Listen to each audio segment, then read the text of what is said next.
Yo, what is up, gamers? They finally did it. They gave us the release date. After they indefinitely delayed this game back in January, I honestly thought that we would not see a release date for this game this year. But Koei Tecmo have done it. They have done the unthinkable and given us the goods. They've given us the sauce. So yeah. So during the Sony State of Play showcase, we got a brand new Dynasty Warriors 3 Complete Edition Remastered trailer. So what I'm going to do today, much like in the vein of my last video, which if you haven't already checked out, check it out, is going to be looking at the video, seeing what I noticed, seeing what looks cool, what I am a little bit skeptical about, and just giving my overall thoughts on it. But man, I am so pumped. There is a lot to unpack in this trailer. It's only a short trailer, but there is a lot going on, a lot of information that they've given to us, and I'm just really excited. So yeah, let's get into it, guys. All right, let's talk about the big one, the news that we were waiting for, well, since January, the release date. So yeah, back in January, they said that Dynasty Warriors 3 was on indefinite delay, and normally that sends alarm bells ringing, especially in the gaming community where there's so many games that either get cancelled or just don't come out. And I was, in the back of my mind, a little bit concerned that Dynasty Warriors 3 Remastered was gonna meet the same fate. I honestly didn't think that it was gonna have another release date this soon. In my opinion, I thought that it was gonna be next year, but here I am, pleasantly surprised. They have given us a brand new date and we can be excited again. You know, we can start getting hyped. This game is coming out in 4 months, so yeah, honestly, more gaming companies should do this. The game was clearly not in a finished state or wasn't ready to be released when they had hopefully planned. So they just said, look, we need to work on it a bit more. We need some time to cook, chef. And they did it. And props to Koei Tecmo, because delaying a game, especially a game that a lot of people are looking forward to, it has a dedicated fan base, it's always gonna be met with a little bit of disappointment, maybe potentially a little bit of backlash. But I can't fault Koei for doing the right thing by going back and addressing any issues that they had with the game, making sure that it is in a finished state to release to the public. On the back of the release date, we have the all-important price of the game.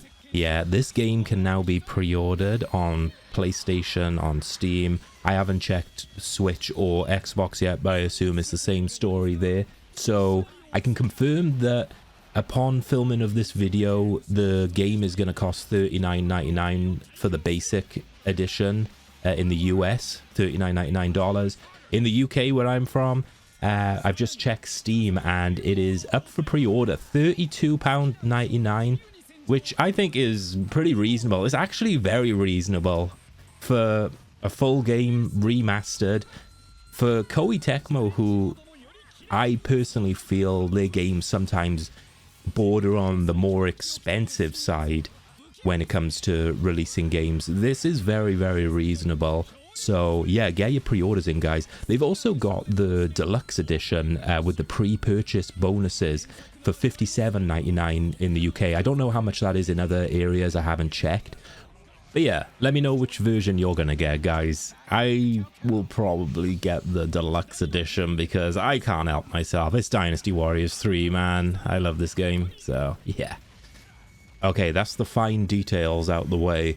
Let's look at the all-important trailer, see what we find. So the first thing we notice is that beautiful English voice acting is back. The almighty Cow Cow is back upon us, and I'm really glad to hear this. The past trailer that we watched in January, that was the Japanese only language, so there was speculation whether this game was going to have the same voice track for the English dub or whether they were going to redub it. So yeah, this is pretty cool. I'm glad they did it. The voice acting, as many of you will probably know, is not the best. I mean, it's kind of typical of the era. to have the cheesy voice acting. This game in particular, some of the lines are especially hammed up, but it's all part of the charm. I absolutely love the voice track. I'm happy to see it coming back. But if that English dub is a little bit too corny for you, then you're in luck. It looks like they've added a language settings option in the system settings, so potentially there's going to be the ability to choose between English or Japanese audio. So that's really cool. While we're on the topic of the language settings, the English dub is both familiar but kind of different at the same time. So the original voice acting is there, it's present for the most part, but I've noticed some new voice lines and potentially some new voice talent that they've been using for this trailer.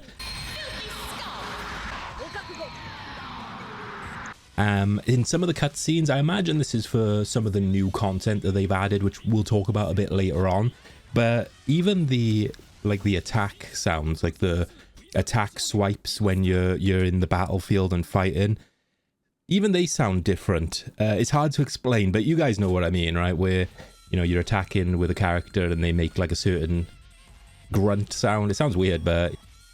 And yeah, just a minor observation, but I wonder why they've changed that. The only thing I can think of is the attack sounds in the original game were actually the Japanese cast. The English cast didn't do any of like the attack grunts or anything like that. So you'll notice that, for example, Zhao Yun, when he's attacking, he sounds exactly the same in English as he does in Japanese. But obviously you've got an English voice actor and a Japanese voice actor. So yeah, I'm not entirely sure what's happening here, but it's different. Let's see what manifests from that. The thing I love about this trailer is it gives us a glimpse of a lot more characters.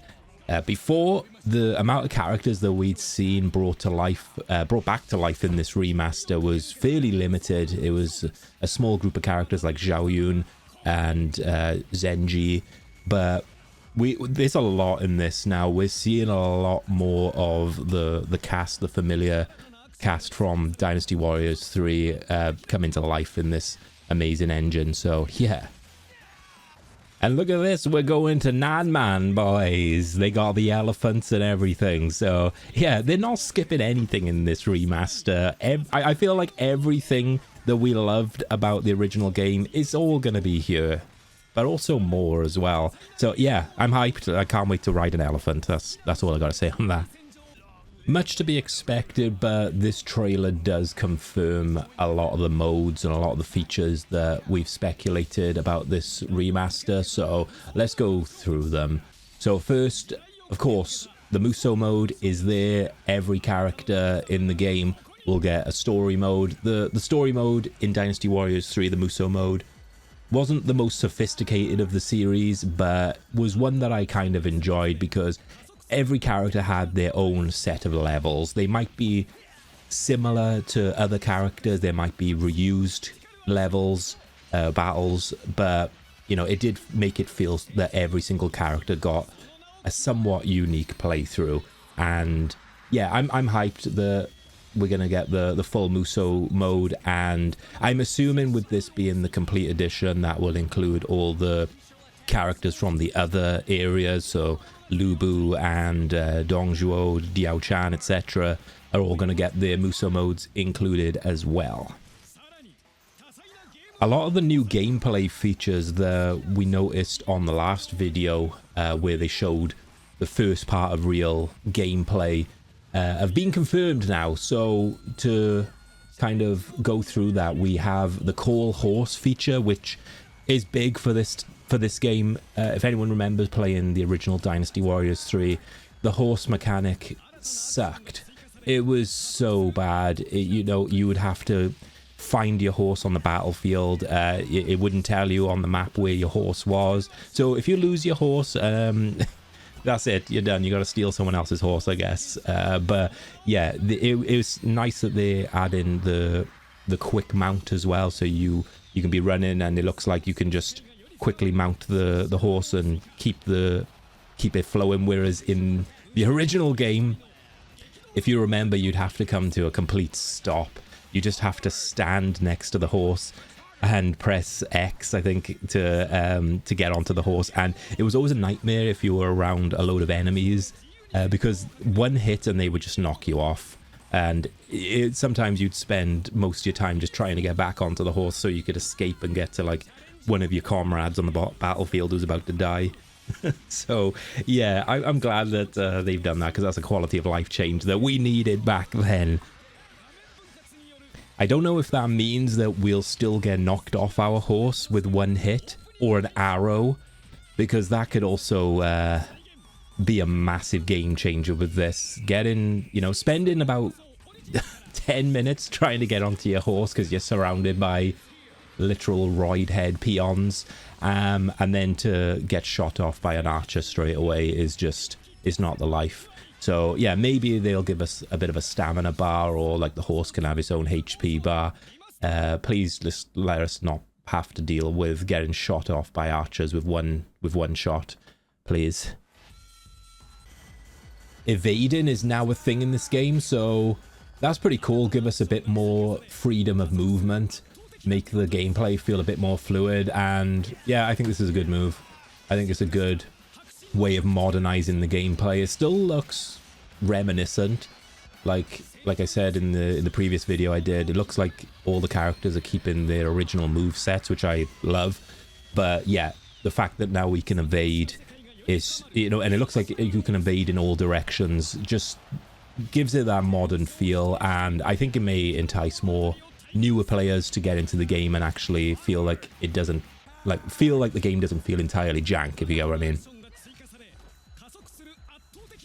We've also got this new just evade / counter attack move.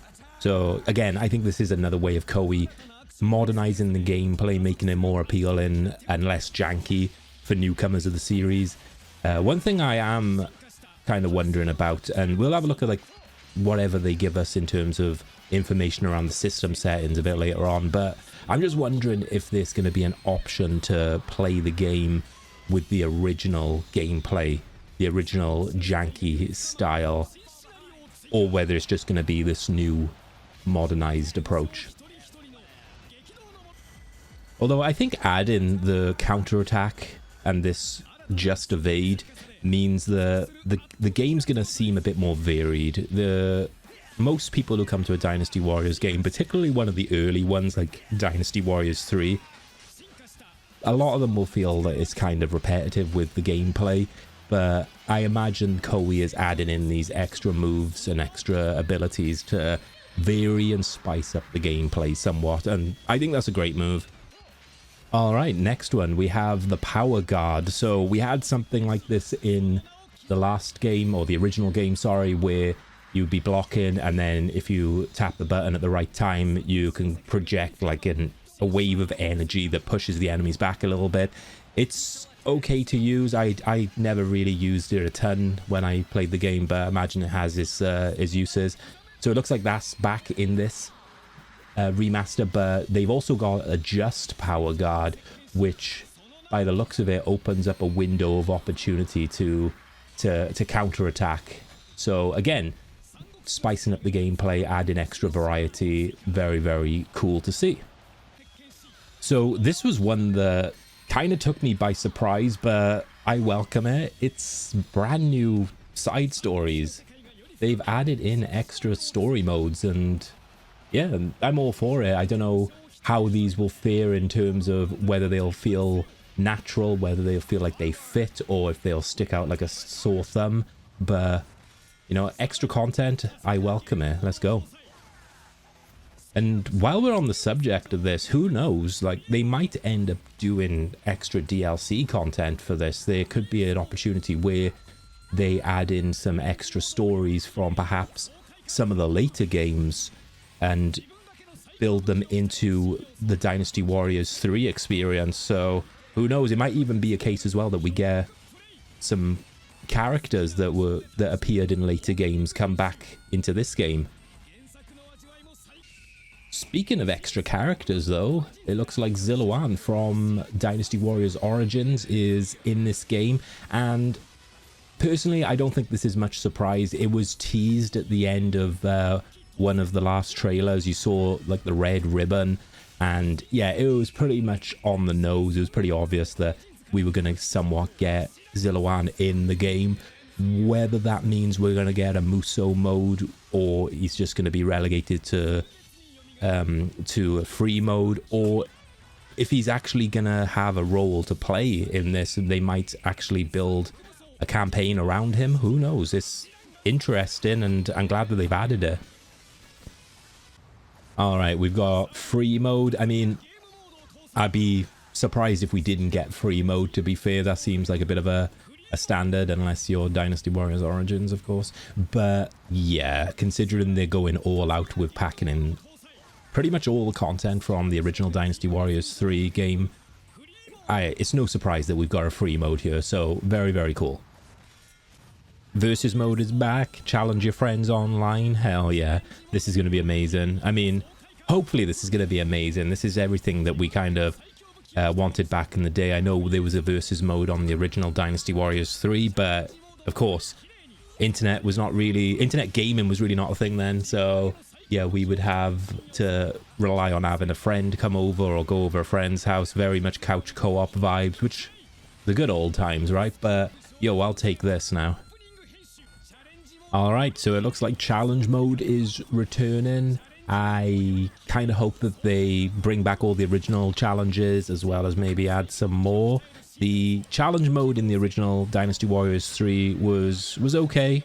It was fun, but it was very, very underdeveloped. There could have been a lot more. This is their opportunity now. Come on, Koei, give us the good stuff, man. Something that took me by surprise in this trailer was the new weapon fusion feature. So they say forge your own ultimate weapon with the new weapon fusion feature. So looks like they're adding extra layers of customization to the weapons. It looks like there's going to be even more grinding in terms of either collecting weapons or collecting parts for different weapons and, you know, adding to them to make them absolutely goated. I can only speculate at this particular moment in time, but I'm interested. I feel like this could be quite cool. And there we go, guys. 2 players co-op play. Hell yeah. Split screen co-op. This is what we wanted back in the day. This is what we wanted for this game back in the day, and they've done it. It's going to be even easier now by the sounds of it to play online. I assume it's all going to be over online play. Split screen co-op, which is kind of interesting. I think that is fine. It would have been cool perhaps to have an option to not play split screen, but yo, I'll take it. One of the things I love about this trailer is that they're going after the old school Dynasty Warriors fans. This little feature here, the edit opening feature, is something that most people would be like, oh, that doesn't really sound particularly interesting. Even, what is this? You know, but to us, we probably spent so much time just messing around with the opening cutscene, just putting different characters into, you know, different shoes. And yeah, the fact that they added this to the trailer was really, really cool. And the fact that it's in the remaster, it shows that they want to do good by the fans. The trailer gives us a glimpse of the different system settings, and I'm not going to go into all of them in tremendous detail, but I'm just going to like pick a few out. But it's cool that they've added a few different options for customization that, you know, it's going to help everyone get into the game and play the game however they want. And one of the cool things is the bow control mode is, it looks like it's a choice between third and first person, and you can change the bow aim auto lock on as well. It's a difficulty mode, so it looks like we have various different difficulties right up to chaos. So if you're feeling particularly masochistic, then there you go, knock yourself out. On the controls, this battle assistance, I'm not entirely sure what they mean by that as part of the controls, battle assistance. If anyone has any ideas, let me know in the comments. As the trailer draws to a close, we can see that they've recreated the classic intro FMV, and it looks phenomenal. It's just so nostalgic, and I really just can't wait to play this game now. After the release date is shown, then it shows the pre-order bonus. You can get the red hair saddle, retro style red hair saddle. So I don't know, I guess that's just a skin. That's the only thing I'm kind of gathering from that. It's just a skin for the red hair saddle, because I'm assuming that you would get the red hair saddle the same way you would in the original game by defeating Lubu, but who knows. There's also a digital deluxe edition, so yeah, let's have a little look at this. You get the base game and then weapons that can also be used for fusion.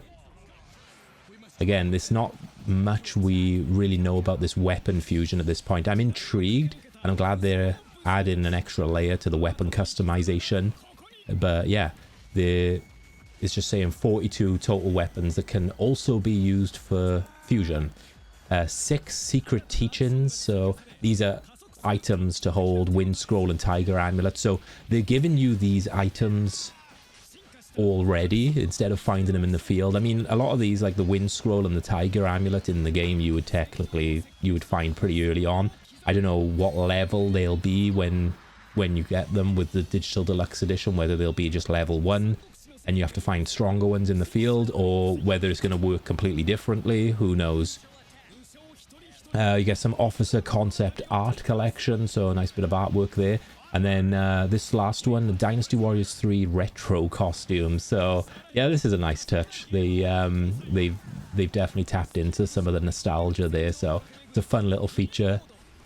Whether that justifies paying another 20 bucks on top is down to you guys really, but yeah. And there we have it, guys. What did you guys think of the trailer anyway? What are the things that you're excited for? Is there any things that you're a little bit skeptical or nervous about? Let me know in the comments. And thank you guys so very much for all the support on the last video. I was actually just overwhelmed. That was my first ever video of this style that I'd ever done, and I said if it did well, I'd do some more. So here we are. So thank you so very much, guys.